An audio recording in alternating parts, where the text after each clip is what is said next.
We have come down to Dorset for the bank holiday weekend, and today we are going to get a steam train to Corfe Castle, which is a ruined castle on a hill in Dorset. So come along with me.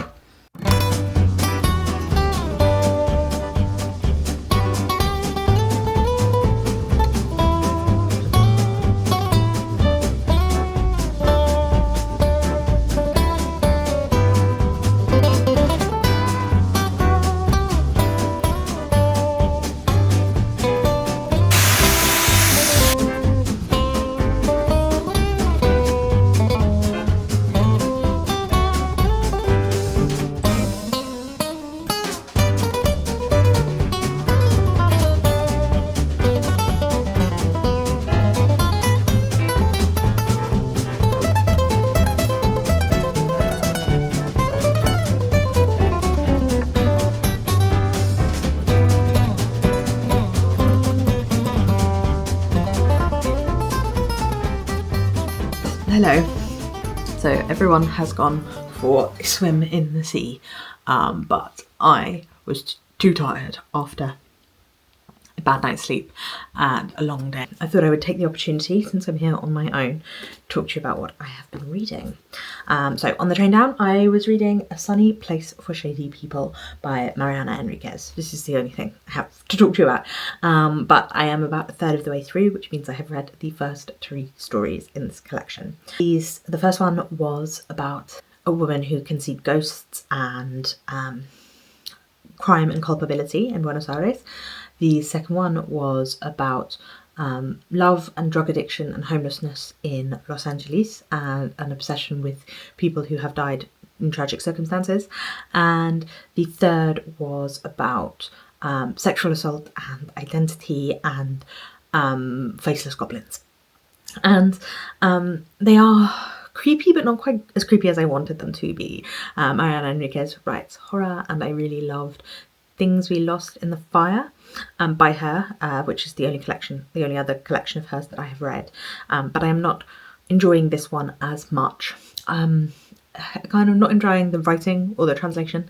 Always hard to know what the culprit is when you are reading in a different language than the original, but I feel like it's not as atmospheric or as discomforting as the other one that I have read from her, which is a shame. Hopefully some of the other stories will get a bit more atmospheric, a bit more that way, because so far it feels much more on the nose a little politically, I would say, but I do think the LA story was probably my favourite one so far. I felt like she did develop that setting the most out of all of them, and it was interesting because obviously, well, not obviously, but everything else I've read from Enriquez has been set in Argentina because she is an Argentinian writer, but it was interesting to see, and I felt like that story also had so many other layers to it. It could have been a novella.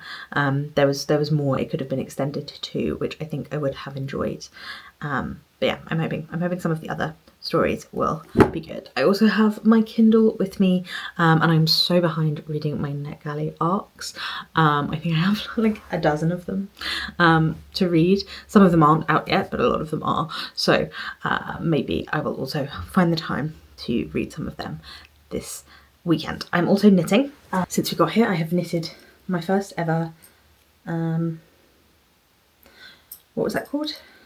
Tubular cast on for the sleeve. For the cuff of a jumper I have been knitting for my boyfriend since the start of the year. It was my first ever cable jumper, so this is the front, and I can see that, and then I have also knitted the back, but I'm finally starting on the sleeves.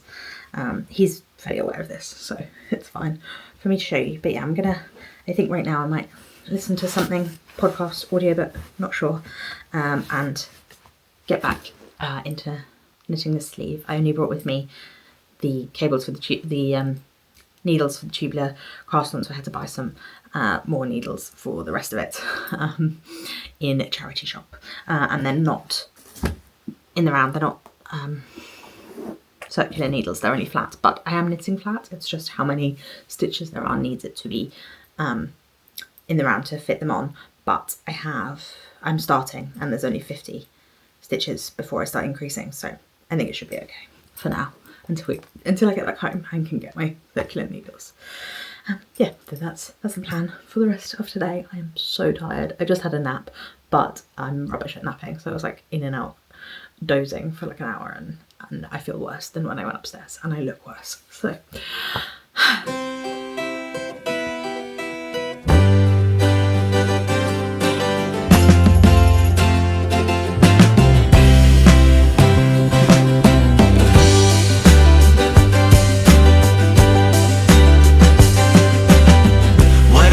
self-confident girl, guess you really need to be with her. She's so clever and so strong. Will you really need to? Will you really need to meet her? All men are obsessed. It's a pure necessity to worship her. All the flowers on her dress. Will you really need to?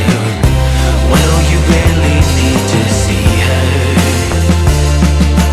Oh, that girl, she's on top of the world. Her name is Eden. it is our last full day down here in Dorset today, so we're going to spend all morning down by the sea.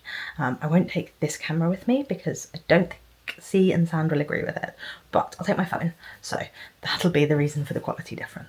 I'm also taking my Kindle, and I'm hoping to read Oddbody by Rose Keating, which is a collection of short stories, weird horror ones, so kind of similar vibe to A Sunny Place for Shady People. I've read 3 more stories in that now, and one of them that was about this kind of slowly decomposing girl in a house and her sister who was very strange. I enjoyed that one, I think, the most.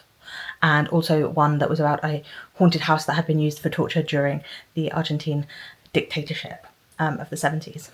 I think both of those spoke to me more than some of the early ones, but still the writing style is not quite working for me. But I've only got a few stories left, so I'm hoping to finish that one as well.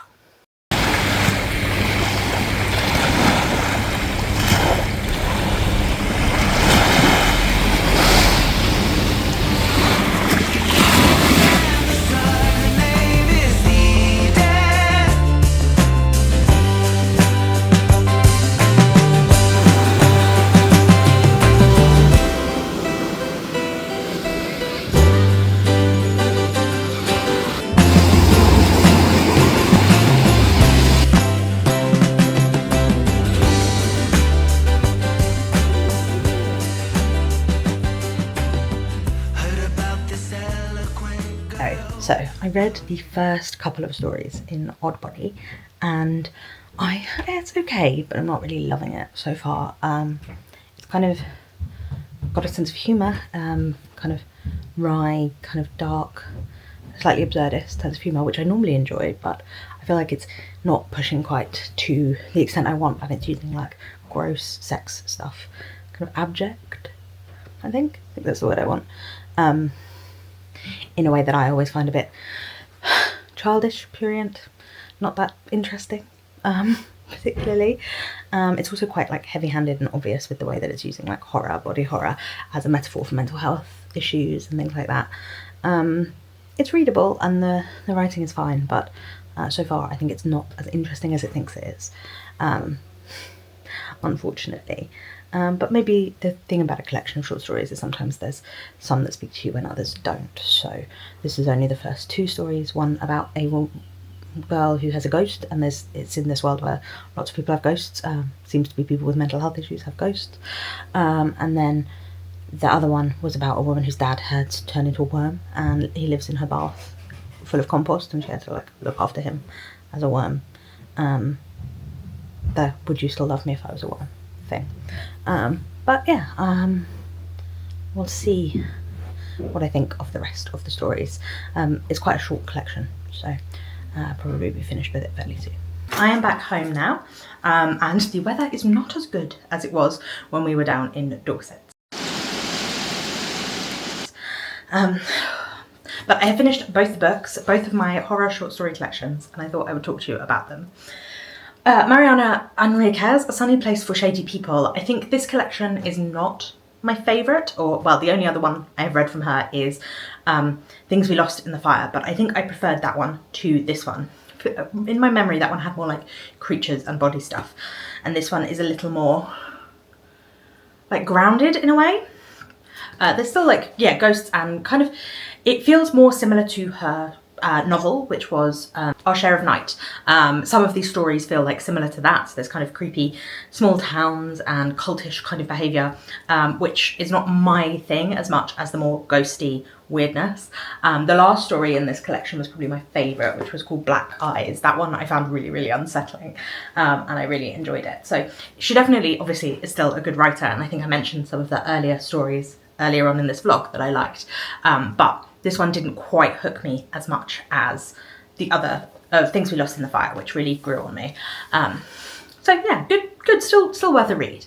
The other book that I read was, such a mess back there, I apologise.